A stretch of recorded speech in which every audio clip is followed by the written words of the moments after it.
Iran-Israël, c'est aussi une guerre des narratifs. En un mot, aussi bien les pro-iraniens que les pro-israéliens utilisent la désinformation dans leur narration autour de ce conflit. Je sais que c'est un sujet qui vous intéresse beaucoup, c'est assez visible quand on défile sur les réseaux sociaux. Dans le conflit qui oppose l'Iran à Israël, la désinformation circule des deux côtés.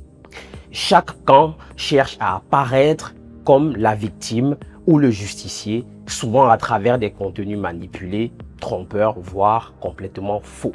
C'est ce qu'on appelle une guerre des narratifs, une bataille de récits où chacun tente d'imposer sa version des faits, parfois au mépris de la vérité. En un mot, aussi bien les pro-israéliens que les pro-iraniens utilisent la désinformation dans leur narration autour de ce conflit qui oppose les deux pays.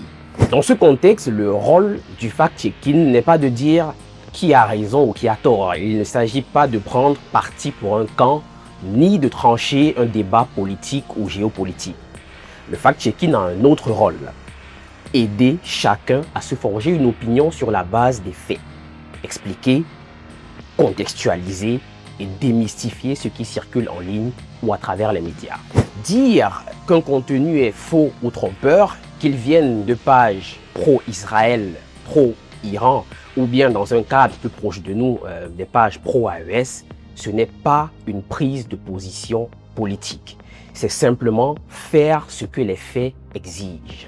Et aujourd'hui, avec des intelligences artificielles de plus en plus sophistiquées, capables de produire des images, des voix et des vidéos plus vraies que nature, la vigilance devient un devoir. Et donc, en définitive, le fact-checking n'est pas un arbitre de la vérité. C'est un outil qui emploie des techniques journalistiques pour un débat plus sain, fondé sur le réel et non sur l'illusion. Africa Check. En savoir plus, faire mieux.